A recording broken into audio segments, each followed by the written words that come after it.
컨쇼 클레이지 컨설턴트 서영진의 입시 이야기를 시작하도록 하겠습니다. 컨쇼가 2016년을 맞이해서 시즌을 좀 개편을 좀 여러 번을 했어요. 그러면서 이제는 뭐 3인의 다각적인 컨설팅이 아닌 저 개인의 컨설팅을 통해 갖고 다시 새롭게 찾아뵙도록 하였습니다. 오늘부터는 저희가 방송에 저희가 이제 문구가 좀 바뀌었어요. 컨쇼라는 문구 외에도 저희 이제 홈페이지 들어와 보시면 아시겠지만 클레이지 컨설턴트 서영진의 입시 이야기가 시작이 되었다고 보시면 되고요. 제가 여러 가지 정보를 드리기 위해서 노력을 되게 많이 할 거고요. 또 만일 전문적인 부분이나 좀 제가 부족한 부분이 있다라면 저희가 이제 게스트를 초대를 해 갖고 그 부분에 대한 방송을 하도록 그렇게 저희가 요번에 이제 개편을 하면서 방송을 좀 새롭게 바꿔 봤고요. 오늘은 제가 방송을 그러니까 보여 드려야 될 게 뭐냐면 제가 사탐 강사예요. 제가 이제 한국사 강의도 이제 좀 있으면 저희 이제 컨소팀에서 한국사 강의도 준비를 할 건데 탐구 특집 방송을 한번 준비를 했고요. 오늘 탐구 특집 방송 1탄이 뭐냐면 바로 사회 탐구 어떻게 선택하고 어떤 과목을 해야 되며 그거에 대해서 제가 조금 심층적으로 좀 분석을 해드리도록 하고요. 그러면 제가 잘하는 방송 이제 우리가 아니네요. 이제 제가 잘하는 방송 그리고 잘할 수 있는 방송 컨쇼 입시 이야기를 시작하도록 하겠습니다. 자, 컨쇼 2016년 입시 분석 또 하나의 비법. 오늘 제가 방송해 드릴 것은 바로 탐구 특집 방송입니다. 제가 사회 탐구를 아이들을 가르칠 때 학생들이 저한테 가장 많이 질문하는 게 뭐냐면 쌤, 저는 어떤 과목 선택해야 되나요? 뭐 할까요? 라는 말을 진짜 많이 해요. 보통 아이들이 정말로 좋아하는 과목이 있는 학생들도 있지만 그렇지 못한 학생들이 솔직히 더 많다고 보시면 될 것 같아요. 그랬을 때 그러면 전략을 짜셔야 돼요. 그냥 무작정 할 수는 없어요. 아이들이 많이 하니까 그 과목은 무조건 해야 된다? 저는 솔직히 그렇게 생각하지 않습니다. 오늘 방송 보시면 아마 더 그런 것을 느끼시게 될 거예요. 자, 그러면 대입의 사탐 과목이 어떤 과목이 있는지를 좀 볼게요. 자, 대입 사탐 과목은 뭐가 일까요? 일명 사회과와 윤리과와 역사과와 지리과로 나눠집니다. 예전에는 이렇게 많지 않았어요. 그런데 정말 많이 만들어지기 시작한 거예요. 그 이유에 대해서 제가 오늘 설명을 해드리면 방송이 너무 길어지니까 그냥 이런 거예요. 사회과가 하나 늘어지면 윤리과 선생님들이 난리가 나요. 왜 우린 뭐야? 우리도 늘려줘. 그래서 늘어난 게 생활윤리거든요. 이게 생활윤리가 되게 골 때린 과목이거든요. 어떻게 보면. 또한 그러다 보니까 역사과 같은 경우도 반발이 일어났어요. 그래서 한국사를 둘로 나눴었어요. 국사랑 근현대사로. 그랬다가 한국사를 다시 합치면서 동아시아사라는 걸 다시 만들어낸 거예요. 근현대사 부분을 보강하기 위해서. 이런 식으로 막 찢어졌다가 모였다가 찢어졌다가 모였다가 하는 개편이 정말 많이 일어났었는데 이 사탐 과목 중에 두 과목을 선택을 하게 되기 때문에 어떤 과목들이 있는지 일단 좀 아셔야겠죠. 자, 첫 번째 사회과의 과목은 사회문화와 법과정치 그리고 경제가 있고요. 윤리과에는 윤리사상과 생활윤리, 그리고 역사과에는 한국사, 동아시아사, 세계사, 지리과에는 한국지리랑 세계지리가 있어요. 그리고 선택 상위 과목, 그러니까 아이들이 많이 선택하는 과목이 이 노란색이에요. 어떤 과목이냐면 사회문화라는 과목이랑 생활윤리라는 과목이에요. 이 과목을 아이들이 가장 많이 선택하신다고 보시면 되고요. 빨간색 뭘까요? 빨간색을 만든 이유가 있을 거예요, 제가. 그죠? 글씨를 괜히 빨간색으로 만들어 왔겠냐고 내가. 그건 아니라는 거지. 경제나 한국사 같은 경우는 솔직히 조금 피해야 될 과목이라서 제가 이렇게 체크를 해놓은 거고 경제는 뒤에 가서 다시 말씀드리지만 한국사는 그냥 말씀드릴게요. 솔직히 우리나라 학생들이 제가 생각했을 때 말도 안 되는 행동을 하고 있어요. 그러니까 한국사는 어떤 아이들이 지금 보고 있냐면 첫 번째는 한국사는 서울대 애들이 보고 있어요. 서울대를 입시를 지원하는 아이들이 보고 있기 때문에 솔직히 한국사를 지원한다라는 건 서울대 애들이랑 맞짱 뜨겠다라는 거고 두 번째는 진짜 역사 매니아 아이들 있죠. 역사 매니아. 정말 나는 역사가 너무 좋고 한국사 빠야. 완전 좋아. 이런 아이들이 하고 있기 때문에 한국사는 솔직히 지금 좀 이따가 제가 데이터 보여드리겠지만 말도 안 되는 인원이 지금 도전하고 있다는 거예요. 그러지 말라는 거지. 솔직히 저는 한국사 그렇게 좋아하는 아이들이 많을 거라고 생각하진 않아요. 그렇게 쉬운 과목이 아니거든요. 왕부터 해가지고 제도, 정치, 문화, 사회 외울 게 얼마나 많은데요. 거기다가 이해하면서 가야 될 것도 되게 많다고요. 그런데 굳이 한국사 매니아 애들이랑 서울대 애들이랑 맞짱 뜰 일이 뭐가 있겠냐고. 솔직히 말도 안 되는 데이터가 좀 이따가 보시면 아시겠지만 나타나더라는 거죠. 저는 솔직히 경제랑 한국사는 아이들한테 웬만하면 선택하지 말라 그래요. 그 이유는 다시 뒤에 가서 말씀드리도록 하겠습니다. 자, 그러면 사탐 과목 선정의 기준이 있겠죠. 그럼 뭘 해야 되냐는 거예요. 솔직히 가장 좋은 거는 자신이 좋아하는 과목을 하는 거예요. 자신이 가장 잘할 수 있는 과목. 아, 나는 어릴 때부터 역사 빠요. 그러니까 역사를 너무 좋아해. 역사만을 좋아했었고 역사가 나는 정말 제일 쉬운 것 같아. 그러면 역사하면 돼요. 나는 어릴 때부터 저 같은 경우는 아버지랑 어릴 때 여행을 진짜 많이 다녔었어요. 저희 아버님이 뭐 그 약순물 뜨는 게 취미 생활이셨거든요. 그래서 저를 그렇게 끼고 다니면서 약순물을 뜨고 또 낚시를 하셨기 때문에 정말 전국을 되게 많이 돌아다니고 저희 뭐 고향 같은 경우도 저희 아버님 고향 같은 경우도 되게 오지예요. 산골 오지. 그러다 보니까 그런 곳을 진짜 많이 다녔기 때문에 대한민국 지도를 안 보더라도 저는 어느 지역이 어디에 붙어 있는지 그리고 그 어린 꼬마 아이가 경상도, 전라도, 충청도를 다 나누고 있었다고요. 그러니까 저 같은 경우는 지리가 되게 쉬웠어요. 정말 가본 곳이었고 학교에서 뭐 카르스트 지역, 석회석 지역 하면 가봤거든요. 뭐 고수동굴도 가봤고 시멘트 공장 옆으로 우리 아버지 차 타고 지나가 봤고 와 가다 보니까 막 모든 세상이 회색이야 이런 걸 알았거든요. 그러다 보니까 자신이 잘할 수 있는 과목을 선택하는 게 솔직히 가장 좋기는 합니다. 그러면 그런데 보통 이런 학생들이 많지가 않아요. 자신이 좋아하는 과목만을 보는 학생이 그렇게 많지 않기 때문에 그래서 아이들이 가장 많이 물어본 게 그거예요. 나 뭐 할까요? 쌤, 뭐 하지? 라는 얘기를 했을 때 그 다음으로 보셔야 될 게 뭐냐면 바로 기출 문제가 많이 있는 과목을 선택하는 게 좋아요. 그러니까 역사가 좀 있는 과목이 나요. 새로 만들어져서 역사가 짧은 것보다는 역사가 길고 기출 문제가 많이 나왔으며 벌써 난이도 조절이 원활하게 이루어지고 있는 과목들 그 대표적인 게 바로 사회문화인 거예요. 뭐 사회문화, 한국지리, 윤리사상 이런 것들은 기출 문제가 벌써 막 몇십 년이 있기 때문에 문제 유형 패턴이 돌아가는 패턴이 있단 말이에요. 그래서 공부하는데 솔직히 그렇게 어떻게 보면 더 큰 도움을 줄 수가 있어요. 그런데 뭐 생활윤리나 법과정치나 동아시아사처럼 만들어진 지가 얼마 안 된 것들은 특히 법과정치 같은 거 좀 이따 다시 설명드리겠지만 이런 기출 문제가 많이 만들어지지 않은 그런 과목들은 솔직히 뭐 새로 선택하는 아이라면 좀 피해야 되지 않나라는 생각을 해요, 저는. 저는 사탐을 선택하는 데 있어서 인원이 많은 거를 선택하는 거를 그렇게 추천하지는 않아요.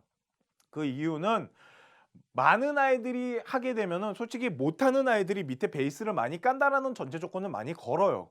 그렇기 때문에 위 상위권 아이들이 그렇게 막 뛰어나다? 막 이렇게 판단하지를 않았었다고요. 걷다가 막 사회문화 같은 경우로 제가 예를 들면 이런 거예요.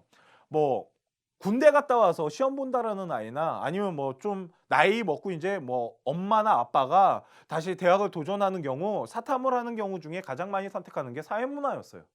그러다 보니까 밑에 베이스를 깔아주시는 분들이 있으니까 상대평가적으로 백분위 따기가 좋았다 뭐 이런 얘기가 오고 갔었거든요. 그런데 저는 솔직히 그거에 대해서 그렇게 크게 공감하지는 않았었거든요.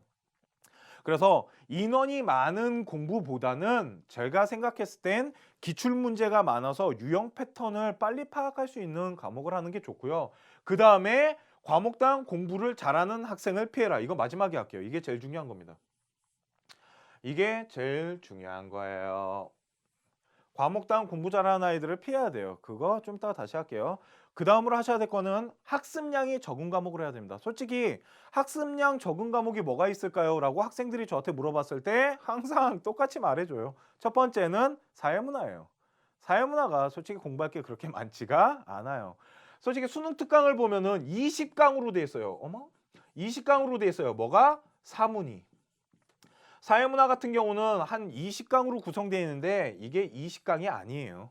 막상 공부를 하다 보면 20강이 아니고 한 15강 정도만 제대로 봐도 충분히 성적이 나와요. 어차피 사회문화는 개념보다 표풀이를 풀 수 있는 능력과 거시 미시적인 관점을 보는 이런 것들이 계속 중복되면서 나와요. 나중에 사회문화 뒷부분을 배우다 보면 뭐 교육제도도 나오고 복지제도도 나오는데 복지는 따로 배워야 되기 때문에 그런데 뭐 어떠한 제도나 사회제도를 배울 때 다 거시미시로 기능론, 갈등론 뭐 이런 것들을 보거든요. 그런데 그건 1, 2, 3강 때 다 배워요. 그러니까 학습량이 겹치는 부분이 엄청나게 많기 때문에 그렇게 말이 20강이지 20강을 다 공부하는 게 아니에요. 특히 20강에 나와 있는 뭐 남북 문제 이런 거는 거의 시험 문제 출제율이 너무 적어요. 그러니까 학습량이 솔직히 좀 적은 과목들이 있어요. 옛날 같은 경우는 지금은 없어졌는데 경제지리 이런 것들이 지금 학습량이 되게 적었거든요. 그러니까 학습량이 좀 적은 과목들이 있어요. 공부를 하시다 보면. 특히 생활윤리라는 과목이 있는데 생활윤리 같은 경우는 어떻게 선택하는 게 좋냐면 그냥 지금 말씀드릴게요. 그거는 생활윤리는 말 그대로 윤리와 윤리사상이랑 생활윤리를 나눠 놓은 거예요. 그러면 이렇게 보시면 됩니다. 윤리사상은 말 그대로 사상을 배우는 거예요. 그러니까 철학자들을 배운다고요. 그런데 생활윤리는 도덕적인 부분이 되게 강해요. 그러니까 일상생활에서 할 수 있는 도덕적인 부분이 강하다 보니까 그 부분을 가르쳐 줘요. 근데 되게 쉬워. 이런 거예요. 뭐 사형제도의 찬반 논란 아니면 뭐 낙태할 거니 말 거니. 그러면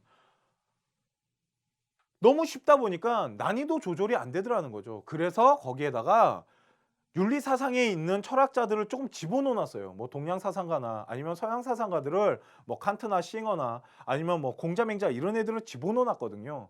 그러다 보니까 결국은 생활윤리도 난이도 조절하는 거는 결국은 윤리 사상 갖고 난이도를 조절을 해요.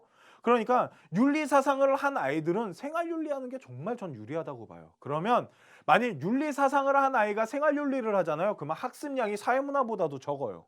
제가 장담 안 하는데. 왜? 거의 윤리사상하는 아이들이 생활윤리 하잖아요. 한 70%는 먹고 들어가요. 걷다가 생활윤리 고난이도 문제는 다 윤리사상이에요. 그 뒤에 가서 제가 다시 한번 말씀을 드릴게요. 그거는 제가 데이터 보면서 할 말이 좀 있기 때문에. 그리고 가능하면 한국사랑 경제는 피하는 게 좋습니다. 한국사는 첫 번째 아까 말씀드렸지만 한국사 매니아 아이들이 보고요. 두 번째는 서울대 아이들이 보는 거예요. 말도 안 되는 인원이 지금 한국사를 하고 있는 거예요. 바보처럼. 한국사 잘못하면 100분이 안 나와요. 두 번째 경제는 이렇게 보시면 돼요. 일단은 사탐 과목에서 가장 많이 선택하지 않는 과목이 경제예요. 경제는 그렇게 많은 아이들이 선택하지 않는데 그 많이 선택하지 않는 아이들 중에 진짜 경제 빠들, 일명 경제 매니아들만 봐요. 그래서 다 맞아야 돼요.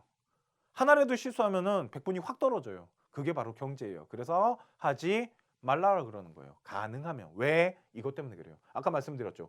과목당 공부를 잘하는 학생들을 피하셔야 돼요. 만점이 많이 이루어지고 있는 사탐 과목은 가능하면 이제 피하시는 거예요. 경제 같은 경우는 1등급이랑 만점자 인원이 똑같이 나와요. 그 정도로 경제 아이들은 빠들이 많고 심지어는 경제는 어떤 아이들이 시험을 보냐면 그 경제 막 그런 시험들 있잖아요. 시사적으로 보는 경제 시험이나 이런 것들을 보는 아이들이에요. 그 정도로 경제에 대해서 심층적으로 공부가 잘 돼 있는 아이들이 많이 본다라는 거죠. 그러니까 경제 같은 경우는 가능하면 좀 피하는 게 좋아요. 한국사나 경제 같은 경우는 저는 사탐 과목에서 아이들한테 그렇게 추천을 하진 않아요. 2017년은 한국사가 필수예요. 그러니까 당연히 해야 되는 거지만 아직 우리가 지금 방송하고 있는 건 2016년이잖아요. 2016년에 굳이 한국사를 할 필요는 없다라는 거죠. 내가 한국사 빠가 아닌 이상. 그래서 과목당 공부 잘하는 학생을 피해야 되는데 요즘 뒤에서 데이터 갖고 다시 말씀드리겠지만 사회문화가 조금 변했어요. 그리고 생활윤리 쪽으로 왜 아이들이 지금 쏠리는 현상이 일어나는지도 이것 때문이에요. 과목당 공부를 잘하는 아이들이 많이 하는 과목들 그 대표적인 게 바로 한국사랑 경제예요. 요게 두 개가 같은 거예요. 한국사와 경제는 과목당 공부 잘하는 아이들이 많이 몰려 있어요. 그러니까 왜 그래야 되냐는 거예요. 공부를 잘하는 아이들이 많다라는 건 그만큼 100분위 따기가 힘들어요. 100분위는 절대평가가 아니에요. 상대평가지. 내가 잘한다고 점수가 잘 나오는 게 아니라고요. 결국은. 100분위로 가는 거기 때문에 상대적인 평가 점수를 따져보셔야 돼요. 그런데 왜 공부 잘하는 애들이 많은 쪽으로 가냐고 바보처럼. 그러지 말라는 거예요. 그러면 자, 좀 볼게요. 자, 사탐 과목 응시율을 한번 볼게요. 보통 아이들이 어느 정도로 지금 시험을 보고 있는지를 보면 자, 생활윤리가 지금 단연 1등입니다. 이게 바뀐 거예요. 원래 사회문화가 1등이었어요. 2년 전까지만 해도 사회문화가 1등이었는데 이거 사람들이 예측하기 시작했어요. 솔직히 사탐을 분석하거나 사탐을 좀 잘 아는 사람들은 이거 다들 뭐라 그랬냐면 드디어 사회문화의 전성기가 무너지는구나. 생활윤리가 조만간 1등 하겠구나라는 얘기가 나오기 시작했거든요. 그 이유가 뭐냐면 이런 거예요. 생활윤리가 그런데 이거 고3 지금 보고 있는 학생들 아니면 고등학교 2학년 학생들 잘 보셔야 돼요. 특히 고등학교 2학년 학생들이 이 방송 보고 있다라면 진짜 잘 봐봐요. 너네들이 지금 잘못 생각하는 게 하나 있거든. 그게 뭐냐면 생활윤리 고등학교 2학년 때 모의고사 보잖아. 그러면 되게 쉬워. 그지? 모의고사 보면 공부 하나도 안 했는데 막 80 몇 점 나오고 90 몇 점 나와. 그거 당연한 거야. 왜? 고등학교 2학년용이거든. 고3은 그러지 않아. 고3이 되면 철학자들이 들어오기 시작하고 문제 난이도를 조절하기 시작해. 누가? 교수들이. 좀 이따 보여줄게. 거짓말인지 알아. 그러다 보니까 2학년 때 생활윤리 시험 봤던 애들이 쉽거든. 그래서 고3 때 했다가 개작살 나는 거야. 무슨 말인지 알아? 그러다 보니 이런 거야. 옛날엔 사회문화가 진짜 많이 했었어요. 사회문화가 단독 1위였는데 그런 바람에 사회문화가 지금 이상한 현상이 일어났단 말이야. 생활윤리 쪽으로 아이들이 다 옮겨갔어. 누가? 솔직히 말할까? 이런 거야. 중하위권 아이들이 나는 생활윤리로 정말 많이 이동했다고 봐. 사회문화를 하던 중하위권 아이들이 생활윤리로 이동하다 보니까 생활윤리의 전체적인 분위기는 내려갔고 사회문화는 잘하는 아이들이 그만큼 많이 모이다 보니까 점수대가 진짜 많이 나는 올라가고 있다라고 보고 있거든. 그래서 내가 요즘 아이들한테 그런 얘기해. 나도 사회문화 가르치고 있거든. 그런데 사회문화를 좀 진짜 사회문화를 좋아하는 아이가 아니고 쌤 뭘 선택할까요? 그러면 나 옛날에는 진짜 이거 1초도 생각하지 않고 말했어. 사회문화 하라고. 왜? 기출문제도 많고 학습량도 적고 걷다가 못하는 아이들이 밑에 베이스도 많이 깔아줬었거든. 그렇기 때문에 사회문화를 많이 하라 그랬었는데 이제 그러지 않아. 나 이제 사회문화를 그렇게 적극적으로 추천하지 않는다고 솔직히. 왜? 생활윤리 때문에 그래. 생활윤리라는 과목이 되게 좋은 과목이야 이제 보면. 그래서 진짜 내가 할 게 없잖아. 그러면 윤리사상이랑 생활윤리를 묶어서 공부하는 것도 하나의 방법이라는 거죠. 윤리사상이랑 생활윤리를 묶어서 하면 생활윤리의 공부량이 정말 많이 줄어들어요. 학습량이 확 준다고 보시면 되고요. 자, 생활윤리가 50% 정도가 봅니다. 두 과목을 보다 보니까 10명 중에 5명은 생활윤리를 꼭 보고 있다는 거예요. 그 이유는 그것 때문이에요. 고등학교 2학년 때 공부했던 애들이 쉽다고 판단하고 지금 고3 들어왔는데 내신 안 나오는 아이들 지금 생각보다 그러니까 수능 100분위 점수가 안 나오는 아이들이 지금 꽤 있을 거예요. 모의고사 보면서 지금 되게 황당해하는 아이들 되게 많을 거라고 믿어요. 1학년 때는 웬만하면 100분위가 뭐 80점, 90점 나왔는데 어라? 이거 봐라. 그렇게 안 나오더라는 거죠. 그 이유는 아까 말씀드렸죠. 생활윤리가 고등학교 2학년 거랑 3학년 거는 하늘과 땅 차이인 거야, 얘들아. 그러니까 네가 진짜 생활윤리를 선택하고 싶잖아. 그러면 고등학교 3학년 수능 시험지를 한번 풀어보고 할만한데? 그러면 하는 거야. 무작정 하지 말라고. 그리고 사회문화는 그래도 안 무너지고 있어요. 왜? 아까 말했죠. 학습량이 적은 데다가 기출문제도 많고 걷다가 아직도 좀 밑에 베이스를 깔아주는 사람들이 있고 걷다가 학교나 학원에서 가장 많이 사탐을 가르치고 있는 과목 중에 사회문화를 뺄 수가 없어요. 봐봐 이런 거야. 학교는 선생님들이 다 나눠져 있다고. 사회과 선생님이 가르쳐 줄 수 있는 게 법과 정치랑 사회문화랑 경제인데 경제는 그렇게 많이 선택을 안 해. 그럼 법과 정치랑 사회문화잖아. 그러니까 법과 정치보다는 사회문화가 낫거든. 왜? 자, 이런 거예요. 법과 정치는 9.4% 정도가 보는데 옛날에는 그러니까 옛날도 아니죠. 몇 년 전이니까 한 2, 3년 전에는 정치랑 법이 따로 있었어요. 정치는 정치, 법은 법과 사회라 그래서 따로 있었는데 정치는 솔직히 할만해. 정치는 그렇게 어려운 과목이 아니었다고. 정치에서 그냥 어려운 부분은 그냥 선거 하나였어. 선거만 제대로 풀 줄 알면 그냥 1등급 나왔거든. 그러다 보니까 정치가 그렇게 할 만한 과목이었다고. 학습량도 적었고. 그런데 법과 사회는 좀 어려웠어. 왜 그러냐면 법은 판례가 중요하고 사례를 분석하며 형사 민사가 들어가는데 안 어렵겠니? 그런데 그 법이 어디로 들어와서 정치로 들어왔단 말이야. 그러니까 학습량은 많아진 데다가 문제도 쉽지 않아. 그러니까 법과 정치에 대한 인기가 떨어지겠지. 그거를 학교 선생님이 너네들한테 미친 듯이 추천할 수는 없어. 그거보단 사회문화 추천하는 게 낫거든. 그러니까 사회문화를 학교에서도 많이 몰고 가는 거야.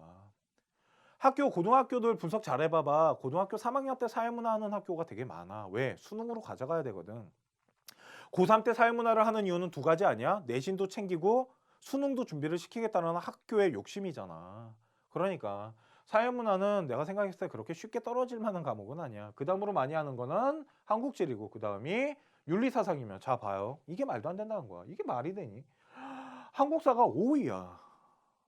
응시율이 4,300 미친 거야 이거. 43,000이야 43,000. 미쳤나 봐 얘들이. 서울대가 문과 애들 한국사 다 해봤자 1,000여 명 가까이 더 되겠어. 서울대가 뽑는 게 0.8% 3,000명 정도를 뽑는데 이과 빠져나가고 문과만 본다라 하더라도 1,000여 명밖에 안 되는 건데 이거 그러면 1,000여 명이 1등급 먹고 간다는 거 아니야 솔직히. 근데 왜 거기 들어가서 설치고 있냐고 짜증나게. 그러지 말라고. 네가 진짜 한국사 매니아에서 항상 나는 만점이 나와. 그러면 할만해. 걷다 더 웃긴 거 말해줘. 야 한국사 조금만 쉽게 나오잖아. 그러면 한국사 매니아랑 서울대 아이들이 다 만점 받을 거 아니야. 그러면 야 잘하면 너네 하나라도 실수하면 진짜 좆된다니까. 한국사 이런 현상도 일어났었어 옛날에. 3점짜리 틀리면 2등급, 2점짜리 하나 틀리면 2등급, 3점짜리 틀리면 3등급 이래갖고 개작살 난 적 한 번 있었어 서울대가. 그런 바람에 서울대 떨어진 애가 연대고대도 다 떨어지는 현상도 일어났었다니까. 그러니까 한국사 이렇게 많이 볼 수 있는 인원 아니야. 이거 잘 생각하고 가자고. 한국사를 왜 이렇게 많이 하는지 모르겠어. 와 12%나 돼. 그러지 말자. 어 이거 내가 나 한국사도 가르쳐. 나 한국사도 가르쳐. 걷다가 우리 좀 있으면 컨쇼 방송에서 한국사 우리 인강도 할 거야. 근데 왜 내가 한국사 이렇게 깔 것 같아? 내 인강은 2017년용이야. 2016년용이 아니라고. 그러니까 얘들아 잘 생각하고 잘 판단하자. 한국사랑 경제 이거 두 개는 내가 생각했을 때 진짜 빠가 아닌 이상은 하지 말라고. 나머지는 내가 좋아하는 과목이 있으면 하겠지만 그리고 만일 내가 진짜 할 과목이 없다라고 생각하잖아. 그러면은 그때 또 봐야 될 것이 뭐냐면 바로 자 그러면 등급 현황을 좀 볼게요. 자 등급 현황을 잘 봐야 돼. 이게 오늘 방송의 핵심이야 얘들아. 이 등급 현황이 오늘 방송의 핵심인데 자 첫 번째는 뭐냐면 상위권 학교입니다. 상위권 학교는 어떻게 가는지 좀 봅시다. 상위권 학교 같은 경우는 상위권 학교가 아니에요. 미안해요. 미안해요. 상위권 과목들은 어떤 식으로 분포를 하냐면 잘 봐요. 생활윤리입니다.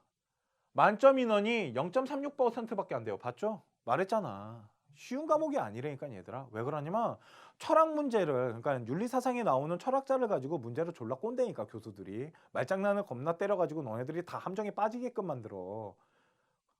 그래서 얘들아 생활윤리 3점짜리 문제 있잖아. 사회문화도 마찬가지고 생활윤리도 마찬가지지만 3점짜리 문제를 네가 풀었다? 그런데 되게 쉽잖아? 야 그거 답 아닐 경우 많다. 너 함정에 빠진 거야. 교수가 원하는 고함정에 네가 딱 발을 집어넣은 거라니까. 3점짜리는 그렇게 쉽게 풀리는 문제가 아닙니다. 자 그러다 보니 만점 인원은 얼마 안 되지만 보세요. 1등급 인원은 되게 많죠. 그러니까 요 차이가 뭐냐면 변별력을 가져가기 위해서 한 문제나 두 문제 정도를 되게 어렵게 낸단 말이야. 그거를 맞출 수 있니 없니의 차이인데 다 틀렸다는 거. 웬만하면 틀린다라는 거야. 그 고난이도 문제를. 그러니까 만점 인원이랑 1등급 인원이 동일하게 나타나질 않잖아. 이해가? 무슨 말인지 아시겠죠 어머님들? 그러니까 생활윤리 같은 경우는 솔직히 난이도 조절이 지금 되고 있다라고 보시면 돼요. 기출문제도 그렇게 많지는 않지만 난이도 조절이 좀 되고 있는 부분이 있고 솔직히 생활윤리 고난이도 문제는 다 철학자예요. 절 믿으세요. 특히 롤스, 싱어 이런 애들 갖고 고난이도 문제 내거든요. 칸트나 플라톤 이런 아이들 갖고 내기 때문에 철학 공부 잘하는 아이들이 생활윤리는 만점 맞을 경우의 수가 되게 많아요. 그 다음 2등급 인원은 한 10% 정도가 되고요. 3등급 인원은 한 7% 정도가 되는데 그러다 보니 모든 아이들이 1등급에서 2등급 사이에 되게 많이 분포된다라고 보면 돼요. 더 밑으로도 훨씬 많아. 근데 필요 없어서 그냥 빼고 온 거고 왜? 1, 2등급은 나와야 될 거 아니야. 1, 2등급 안 나오면 대학 못 가야 되더라. 왜 그래? 사탐은 1, 2등급은 나와줘야지. 그래야지 서울 안에다가 원서라도 한번 넣어볼 거 아니냐. 특히 중경외시 가려면 1등급은 기본인 거야 얘들아. 무슨 말인지 알겠어? 그랬을 때 잘 봐요. 만점을 받으니까 뭐가?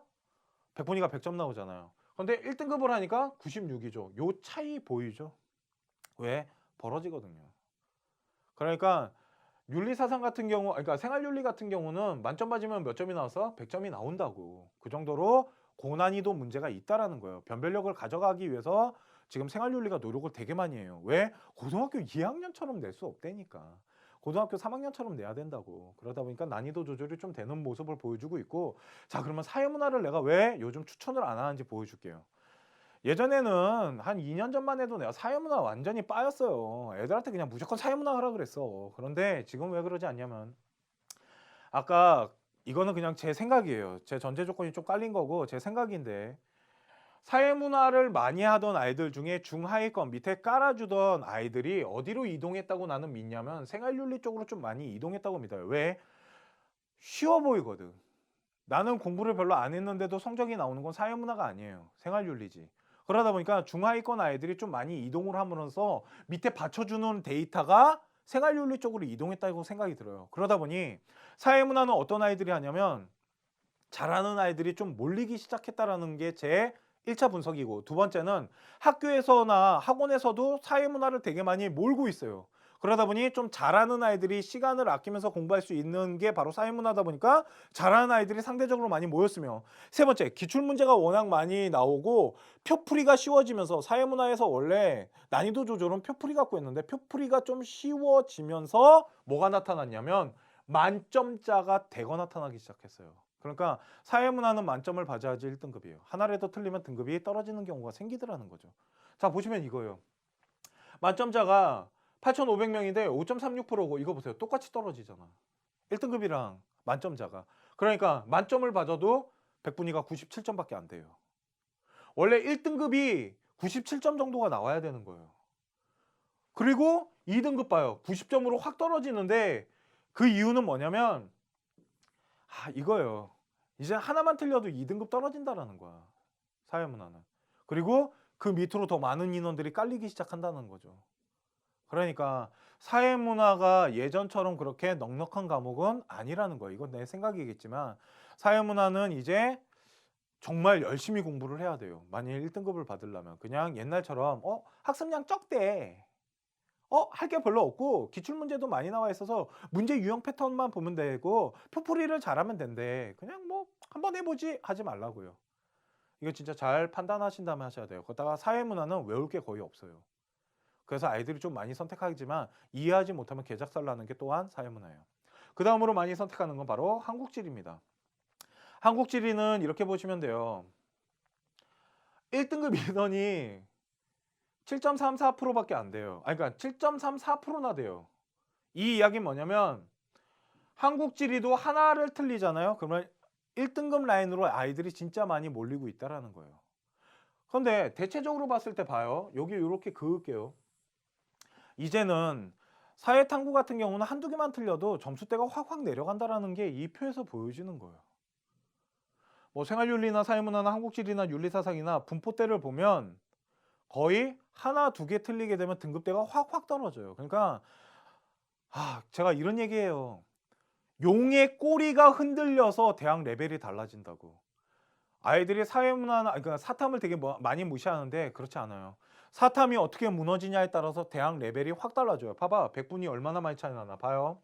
100분위가 1등급이랑 3등급이랑 무려 보이죠? 얘 79점이고 얘 99점, 96점인 거. 그러니까 3등급 맞잖아? 되게 슬퍼지는 거야. 근데 3등급 맞는 거 아이들 없을 것 같아? 되게 많아, 얘들아. 그렇기 때문에 또한 나머지 과목도 한국사 그냥 말씀드릴게요. 자, 아까 말했죠? 한국사 하는 거 아니라고. 이거예요. 그리고 경제지리랑 동아시아사는 빠들이 하는 거예요. 그걸 나타내는 게 이거 봐봐. 동아시아사 만점자가 2.43%나 돼요. 이 얘기는 뭐냐면 역사 빠들이 하는 거야. 한국사를 버린 역사 빠들이 동아시아사 쪽으로 몰린 거야. 왜? 동아시아사가 생각보다 그렇게 학습량이 많지는 않거든. 그러니까 동아시아사 같은 경우도 얘들아 역사 빠들이 모였기 때문에 쉽게 섣불리 덤비지 말라고. 그러니까 아예 세계지리가 나. 동아시아사보다. 그냥 선택해서 할 거면. 근데 난 내가 만약에 지리가 병신이잖아? 그러면 잘 생각해 봐야지. 딴 거를 선택하는데 그럴 거면 아까 했던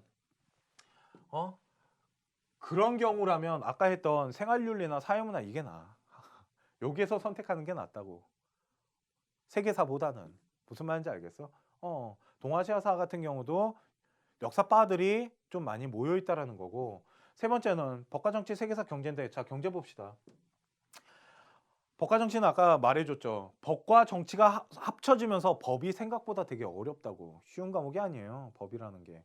그래서 2.79%나 된다라는 건 법과 정치 같은 경우도 조금 법에 대해서, 그러니까 정치에 대해서 좋아하는 아이들이 좀 몰렸다라는 경우가 볼 수 있고, 중요한 거는 세계사는 그냥 패스할게요. 워낙 보는 아이들이 없으니까. 근데 경제 봐요. 경제는 1등급이 6.18%야. 끝난 거야. 만점자랑 1등급이 똑같잖아. 사회문화랑 똑같은 현상이 일어나고 있잖아. 그런데 사회문화랑 틀린 게 뭐냐면, 얘들아, 인원이 562명밖에 안 돼. 왜? 몇 명 안 봐. 아까 봤잖아. 꼴찌잖아. 걷다가 진짜 완전 개빠들이 보는 거야, 경제는. 그러니까 2등급 봐봐. 6.23%. 2등급이 6.23%나 돼. 걷다가 백분위가 91로 떨어지는 데다가 3등급도 11%확 떨어지지. 왜? 앞에 다 있거든. 그러니까 경제라는 과목이랑 한국사라는 과목은, 얘들아, 진짜로 좋아하는 아이들이 많이 모인다라는 거야. 너무 내가 너무 많이 강조하나? 그래, 생활윤리 같은 경우는 윤리사상이랑 묶어서 공부하면 되게 좋은 과목이에요. 사회문화도 솔직히 이렇게 말할게요. 사회문화는 옛날만큼 추천하고 싶진 않아요. 그런데 암기하기 싫어하는 아이랑 이해력이 좀 뛰어난 아이들은 솔직히 사회문화 해도 돼요. 뭐 붙을만 하니까. 지리는 아까 말했죠. 지도 보고 우리나라 지형이나 이런 거 너무 좋아하는 아이들. 그리고 장담하는데 지리가 진짜 외울 게 없어요. 지리 외우는 거 뭐냐면 지도에 있는 지형만 좀 외우면 돼요. 지리는 진짜 외울 게 제일 없는 과목이라고 난 생각을 해요. 사회문화보다도 없다. 사회문화만큼 없어요, 정말. 또한 한국 지리를 선택하는 학생이라면 나 같으면 세계 지리 선택하겠어. 왜? 두 개 연관성이 있는 거 되게 많아요. 한국 지리에서 바닷가 배우잖아. 뭐 해시계나 시스텍, 시아치? 그거 뭐 우리나라에만 있을까? 미국이나 다른 나라에는 그런 시아치나 시스텍이 안 나타날까? 다 나타난다고. 그러니까 같이 이 묶여져서 배울 수 있는 게 되게 많아요. 그래서 한국 지리 선택하는 바라면 세계 지리를 같이 하는 것도 나는 솔직히 좋다고 봐요. 윤리사상이랑 생활윤리 묶어서 가듯이 한국 지리랑 세계 지리를 묶어서 가는 것도 난 되게 좋은 방법이라고 생각해요.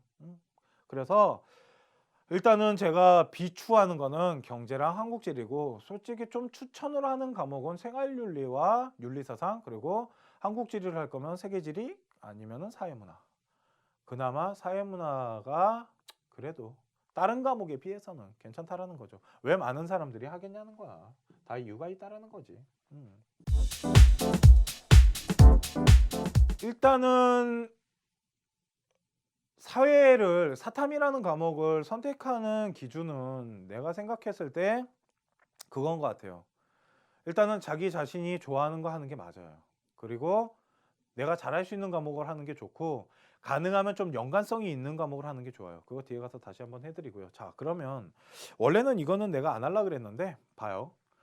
저번 제가 방송 때 그 얘기를 한번 드렸어요. 제2 외국어 방송을 사탐하면서 한번 해드리겠다고. 왜 그러면 제2 외국어가 좀 되게 웃긴 게 많아요. 또한 제2 외국어를 보는 학교가 그렇게 상위권 레벨 학교가 많지가 않기 때문에 제가 그렇게 강추를 하진 않지만, 중위권이나 중하위권 학생들, 특히 사탐 점수가 조금 덜 나오는 아이들 있죠. 뭐 사탐 점수가 5등급, 6등급, 7등급 이렇게 나오는 아이들은 좀 봐요. 그러면 아마 도움이 될 거예요. 첫 번째 제가 준비해온 과목이 뭐냐면 프랑스어예요. 프랑스어인데 이거 그냥 그냥 보여드릴게요. 프랑스어는 하나의 기준을 보여드리기 위해서 한 건데, 좋은 과목이라고 말씀드리는 거 아니에요. 아이들이 많이 하는 과목이에요. 불어, 스페인어, 중국어, 일본어, 이거 4개는 진짜 많이 하거든요. 특히 특목고 아이들도 있기 때문에. 그런데 보면 원점수가 뭐 48점, 수능 때 46점 나오는데 봐요. 9평 봤을 때, 9월 모의고사 봤을 때 이 점수가 수능 보니까 점수 내려가죠. 두 번째, 잘 봐. 2015년 9평 봤을 때보다 수능 봤을 때 점수대가 대표적으로 내려가죠. 아이들이 모의고사 본 거보다 수능장 가서 시험 봤을 때 제2 외국어는 대표적으로 점수가 다 내려가요. 그렇기 때문에 제가 그거를 중요시하는 것 중에 하나긴 했어요. 또한 프랑스어 볼게요. 프랑스어 2015년 거 46점 1등급만 봐요. 47점, 47점, 46점, 2등급 46점이죠. 그러니까 점수가 안 낮네. 이거는 프랑스어를 할 줄 아는 아이들이 되게 많이 시험을 본 거예요. 정말 공부를 열심히 하는 아이들이 본 거라고. 그러니까 제2외국어 쉬운 거 아니야. 그런데 그러면 다음 과목을 볼게요. 다음 과목은 중국어랑 일본어예요. 자, 봅시다. 중국어 같은 경우도 그냥 2015년 것만 볼게요. 나머지는 그냥 옆에서 한번 봐보세요. 이거 봐. 수능장 갔더니 떨어지잖아, 점수가. 이상해, 이게. 수능장만 가면 이거 봐. 떨어지잖아. 떨어지는 점수가 더 많아. 1등급이랑 2등급이 벌어졌다라는 거 아니에요, 지금. 2015년에. 그런데 봐요. 2015년 47점이죠. 2등급 43점이야. 그러니까 쉬운 과목이 아니라니까. 애들이 공부 되게 그러니까 열심히 준비하는 아이들이 오는 거예요, 이게. 걷다가 봐봐. 일본어도 47점, 45점. 수능장 가서 떨어지는 거 보이죠? 수능장 가니까 떨어지잖아, 좀.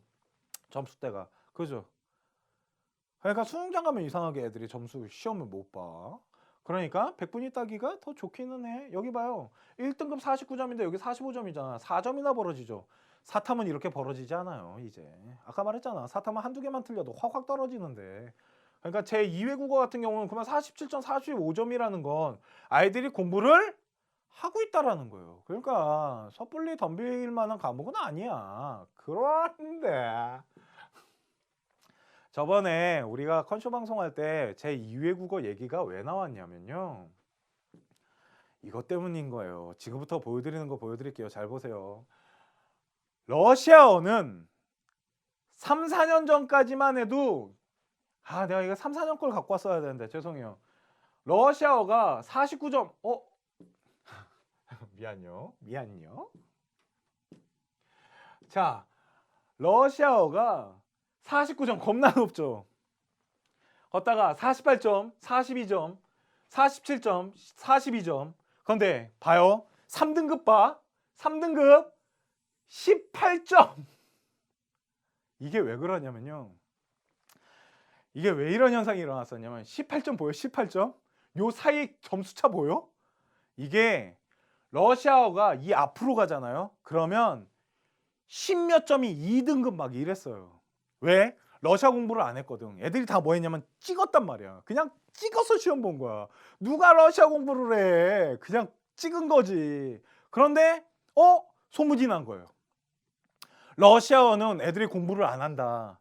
그래서 찍어도 점수가 웬만큼 나오기 때문에 조금만 공부를 하잖아? 그러면 점수가 나올 수 있어 라는 게 이 강남을 시작해갖고 막 퍼져나가기 시작했어요. 그러니까 애들이 러시아 공부를 시작한 거야.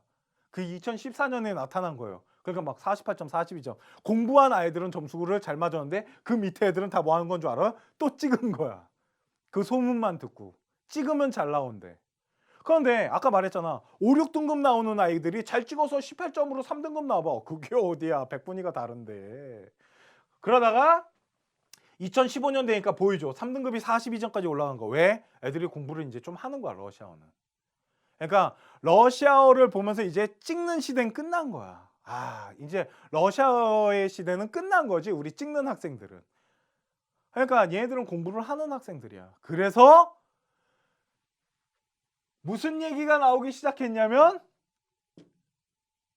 베트남어랑 아랍어를 하자라는 이제 얘기가 나오기 시작한 거야. 학교에서 장담하네. 아랍어 배우는 학교가 어딨어.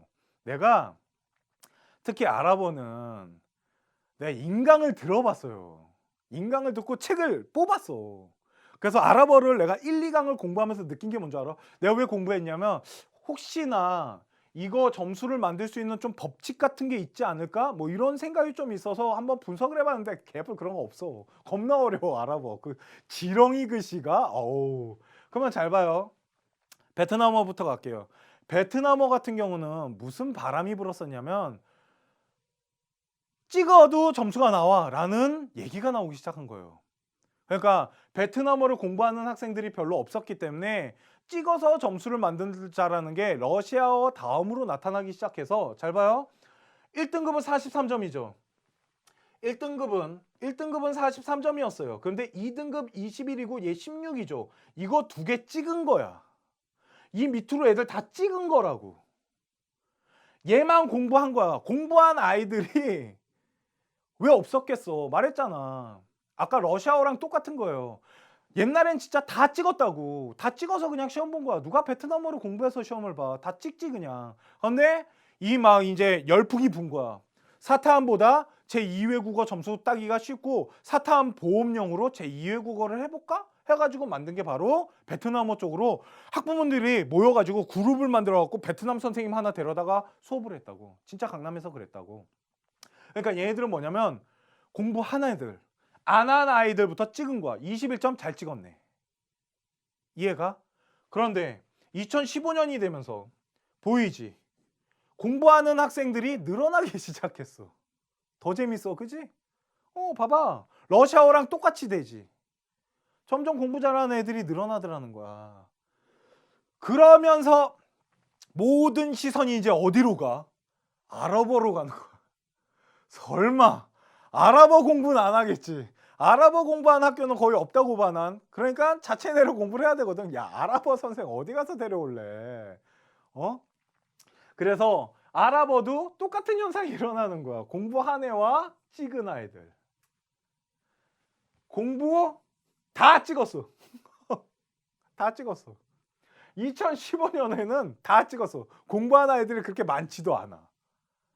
그러니까 이런 현상이 일어나서 저번에 우유진 선생님이 그런 얘기 했어요. 아이가 가서 잘 찍었는데 2등급 나왔다고. 걔 18점 나오면 18점. 잘 찍었네. 그러니까 아랍어는 공부를 해서 보라는 게 아니에요. 그냥 이런 거야. 신청을 해. 어차피 남들보다 좀 더 늦게 나가는 거잖아. 수능장에서. 애들 다 집에 가면 너네들 남잖아. 제2외국어 보는 아이들.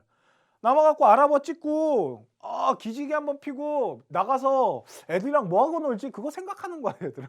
아랍어 다 찍어놓고 이거 찍는데 얼마나 걸린다고. 그렇지 않아?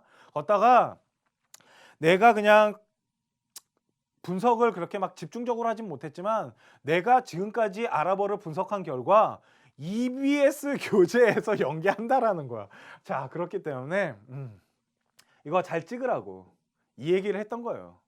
사탐 점수가 막 5, 6등급 나온 아이들 잘 찍어서 많이 2등급 나오면 브라보 마이라이프 아니야? 두 번째, 최저 맞출 수 있잖아. 제2외국어를 최저로 집어넣는 학교 없을 것 같아? 있어, 왜 이래? 그러니까 아랍어나 베트남어는 얘들아 공부해서 보는 건 아니야. 잘 찍는 거지. 여기 봐봐. 얘들 다 찍은 거야. 3등급부터 5등급까지. 얘들도 다 찍은 거라고. 얘들 찍은 거야. 다 찍었어. 작년엔. 그러니까 사탐보다 점수를 좀 만드는 거. 어차피 100분위로 가는 거 아니야? 그러니까 사탐에서 70점이랑 제2외국어 100분위 70점이 같은 점수인 거예요. 대학교에서 나중에 환산 점수로 썼을 땐. 그러니까 한 번의 기회가 더 있다라는 거지. 그러니까 한번 잘 찍어봐 이 얘기를 하는 거지. 이거 아는 컨설턴트들은 옛날부터 이거 입시 설명회나 이럴 때 많이 했었어요. 이런 얘기 많이 하고 돌아다녔다고. 뭐 기초 베트남 합시다. 우리 한번 잘 찍어봅시다. 아랍어 한번 잘 찍어봅시다. 이런 얘기 하고 다녔었거든. 그런데 저 같은 경우는 제2외국어가 아랍어를 본다라 그러면 반대하지 않아요. 그래 가서 잘 찍고 와 라고 말해주거든요. 그런데 그렇게 막 공부를 열과 성의를 갖고 하라고 얘기하진 않아요. 대학 레벨이 그렇게 높지 않기 때문에 하여튼 이 정도예요. 제2외국어에 대한 이야기가 이걸 얘기하고자 했던 거예요. 그때. 그러니까 찍어서 점수를 만들고 사탐보다 100분이 따는 방법이 어떻게 보면 더 쉬울 수 있다라는 거죠. 그러니까 이런 부분에 대해서는 좀 잘 봐놓으시면 될 것 같기는 해요. 그리고 뭐 아니면 아까 앞에서 잠깐 봤지만 중국어나 일본어를 사용하는 아이들, 특히 뭐 특목고 아이들이나 아니면은 나 학교에서 제2외국어를 하는데 중국어나 일본어에 대한 관심이 많아서 뭐 중국어 뭐 HSK나 뭐 이런 시험을 준비하는 아이들은 솔직히 사탐보다 쉬울 수 있어요. 왜 그러냐면 문제가 그렇게 어렵진 않아요. 정말 어떻게 보면 초중 수준밖에 안 돼요. 정말 쉽다라는 생각이 들거든요. 중국어 같은 경우는. 저도 중국말을 좀 공부하지만 중국어 이 시험지를 보면 내가 풀 수 있으니까 끝난 거야. 내가 그렇게 중국어 잘하지 않거든. 근데 나도 웬만큼 풀 수 있는 걸로 봐서는 좀 뭐 제2외국어에 영향력이 있는 학생들이라면 한번 해볼 만하지 않나라는 생각이 든다라는 거죠. 자, 그러면 볼게요. 어머? 자, 사탐 공부는 그러면 언제 해야 되는지에 대해서 마지막으로 한번 설명을 해드릴게요. 제2 외국어는 무슨 말인지 아시겠죠? 예, 결국은 제2 외국어를 간략하게 요약하자면 잘 찍고 와라 이거예요. 뭐를? 아랍어. 베트남은 이제 하지 마세요. 베트남보다 아랍어를 전 추천합니다. 이거 몇 년 안 남았어요. 내가 보기엔 이거 진짜 몇 년 안 남았어요. 이것도 막 바람 불 거라고요. 또 소문 나고 막 이래서 안 그래도 지금 러시아어랑 베트남어 소문 나가지고 막 바뀌는 거 봐요. 아랍어 얼마 안 남았어요. 내가 보기엔. 자, 그러면 사탐 공부는 언제 해야 되냐면 그냥 이렇게 말할게요. 고2 때 한 과목의 개념 정도는 완성을 해놔야 돼요. 고2 때 한 과목 정도, 그러니까 고2 시절에 한 과목을 해놓고 언제 또 하는 거냐면 고2에서 고3 올라가는 겨울방학이 있죠. 우리 고2에서 고3 올라가는 겨울방학 시즌에 나머지 하나의 과목을 끝내야 돼요. 그래서 고3 3월이 끝났을 때는 사탐 과목 두 과목에 대한 개념이 끝나야지 6월 모의고사 점수를 만들 수 있다고요, 여러분들. 6월 모의고사 점수랑 9월 모의고사 점수를 가지고 수시 정하잖아. 근데 그때도 사탐을 개념을 하고 있으면 안 돼. 걷다가 너네들이 진짜 바보 같은 게 뭔지 알아? 6월 모의고사랑 9월 모의고사 끝난 다음에 학생들이나 학부모가 나한테 컨설팅 할 때 가장 많이 말하는 게 사탐은요 아직 다 안 했기 때문에 점수가 이거밖에 안 나온 거예요. 나 잘 모르겠다. 얼마나 더 올릴 수 있다고 보는데 네가. 그러니까 6월 모의고사 때 대학교를 선정할 수 있는 완벽한 성적표를 갖고 와야 돼. 네가 최선을 다했을 때 나온 그 성적표를 보여줘야 된다고. 그러려면 사탐 과목 같은 경우는 고등학교 2학년 때랑 3학년 겨울방학 그 올라가는 겨울방학 때 웬만큼 다 정리해놓고 6월 모의고사를 볼 때는 네 실력이 나와야 되는 거야. 그런데 보통 아이들 그러잖아. 고3 시작해서 한다고. 막 고3 올라가서 해도 안 늦지 않아요? 나 그러면 애들한테 그래. 그래 해. 고3 때 해. 그러고 뭐 1년 더 하면 되지. 그렇게 쉬운 과목이 아니야 얘들아. 사회탐구라는 게. 두 번째는 고2 때 고3 올라가는 겨울방학부터 나머지 한 과목을 완성해야 돼요. 그래서 6월, 9월 모의고사를 봤을 때 너의 완벽한 점수가 나올 수 있게 해놔야 되고 야, 고3 때는 진짜 뭐 하는 건 줄 아니 얘들아. 사탐 공부는 고3 때 하는 게 아니야. 미리 해놓고 고3 때는 수능 특강이랑 수능 완성 문제만 푸는 거야. 문제 풀면서 내가 몰랐던 것들 있잖아. 그거에 대한 개념만 정리하는 시간을 가져야 된다고. 왜? 야, 고3 때 봐. 너네 EBS 교재 얼마나 많은 줄 아냐? 영어 교재 봐야 되지, 수학 교재 봐야 되지, 국어 교재 봐야 되지, 지문 똑같이 나온다는데 요번에 이제 또 응용한대지. 이런 된장 볼 건 졸라 많아요. 근데 더 웃긴 건 그거 아니야? EBS 교재의 강점이 뭔지 알아? 매년 바뀐다라는 거야. 그래서 선행이 안 돼. 그해 그 문제 풀어야 된다고. 그 지문 그해 봐야 된다고. 그렇기 때문에 고3 때는 학습량이 어마어마한데 왜 그때 사탐 갖고 고생하냐고. 언제 하면 돼? 고등학교 2학년 때부터 미리미리 해놓는 거야. 그래야지 네 고3 인생이 편해져. 뭐만 하면 돼? 특강이랑 완성의 문제만 풀면 되는 거야. 그리고 9월 모의고사 끝난 다음에 되게 여유 있게 뭐 하는 거야? 기출 문제 한 3년치 푸는 거야, 얘들아. 그러면서 이제 정리 단계 들어가는 거지. 그래야지 1등급 나온다. 고3 때 개념 시작하자. 내가 장담하는데 그렇게 되게 힘든 인생을 살게 돼. 그렇기 때문에 6월 모의고사는 완벽한 준비 상태에서 너의 기준의 성적표를 보여줘야 돼. 그래야지 수시라는 거를 준비할 수 있는 거야, 얘들아. 수시는 6월부터 준비하는 거란다. 이해가? 9월 달에 접수하잖아. 그러면 생기부랑 생기부 분석해서 자소서는 언제 쓰려고? 닥쳐서 쓸래? 아니야. 미리미리 준비해 놔야 된다고. 우리 컨쇼 방송 수시 방송 언제부터 해? 6월 달부터 해, 얘들아. 왜 그때 해줄 것 같아? 그때부터 준비를 조금씩 해 나가야 되거든. 그 기준이 뭔지 알아? 6월 모의고사 성적표야. 이해가? 그건 나중에 수시 방송 때 다시 해드리도록 하겠습니다. 용의 꼬리가 대학을 변화시킵니다. 이건 진짜 날 믿어야 돼요. 이거 학부모님들 이거 잘 보셔야 돼요. 사탐 무시하셨다가 대학 레벨 낮아지는 경우 내가 진짜 많이 봐서 그래요. 이런 아이가 있었어요. 국어랑 외국어랑 수리가 있었는데 111 찍어왔는데요. 사탐 평균 냈더니 4가 나온 거예요. 이것만 보면 어디 갈 수 있는 줄 알아요? 연대고대 갈 수 있다고요. 근데 얘 때문에 어디 간 줄 알아요? 중앙대 갔다고요. 중앙대도요. 문 닫고 그러니까 예비 떴어요, 예비. 얘 하나 때문에. 왜? 4등급이면 백분위가 60점대예요. 이해가요? 70점 초반에서 60점까지 내려간다고요. 그러니까 무려 40점을 깎아먹은 거예요. 40점을 깎아먹으니까 대학 레벨이 어떻게 좋아져. 그게 뭐냐면 이거예요. 용의 꼬리를 무시했다가 무너진 거예요. 그 아이가. 얘 그런 얘기 했다고요. 고3 때 열심히 했는데 안 오르더라는 거죠. 2학년 때 막 4, 5등급 나오던 애가 했는데 안 오르더라는 거예요. 왜? 쉬운 게 아니라니까요. 사탐 과목은 암기 과목이 아닌데다가 이해해서 응용해서 문제를 풀어야 되기 때문에 그렇게 쉬운 게 아니에요. 어머님들 그거 꼭 아셔야 돼요. 그래서 문제를 정말 사탐 과목은 좀 빨리빨리 시작을 하시는 게 좋아요. 특히 고등학교 2학년 때 어머님들 아니 꼭 학원을 보내라는 게 아니에요. 인강 좋은 것들도 많아요. 인강을 보게 하시든지 아니면 아이가 자기주도 학습이 안 돼서 인강이 안 된다라면 사탐학원 하나를 보내서 내신이랑 상관없이 수능을 볼 수 있는 한 과목 정도를 미리미리 챙기셔야 돼요. 왜 그걸 모르실까? 내가 그게 제일 답답하다니까. 아무리 설명드려도 왜 안 믿죠? 이러고 고3 때 불 떨어지니까 어떡하지? 큰일 났네 하고 찾잖아요. 그러니까 그렇게 하지 마시고요. 고등학교 2학년 때 하나 잡고 가셔야 돼요. 특히 한국사는 제가 한국사 방송 또 할 거예요. 2017년 절대평가로 바뀌었기 때문에 그것도 어떻게 준비하셔야 될지는 그때 2017년 한국사 절대평가 분석 방송 때 다시 해드리도록 하고요. 일단 사탐은 이걸 좀 잘 보셨으면 좋겠어요. 제가 사탐 강사를 해서 미리미리 하라고 말씀드려서 돈을 벌려고 그러는 게 아니에요. 이게 진짜 진리, 이게 맞는 거라니까요. 상위대학 간 아이들 잘 보세요. 사탐 미리미리 다 해놓은 아이들이 더 많아요. 두 번째, 상위권 아이들이 솔직히 그냥 이렇게 말씀드릴게요. 상위권 학생들이 정규라인 아이들 있죠? 정규라인. 보통 아이들 정규라인 아이들은 고3 때 사탐 시작하는 아이들이 있어요. 맞아요. 있어요. 근데 걔네들은 왜 그게 가능하냐면 영수가 돼 있잖아요.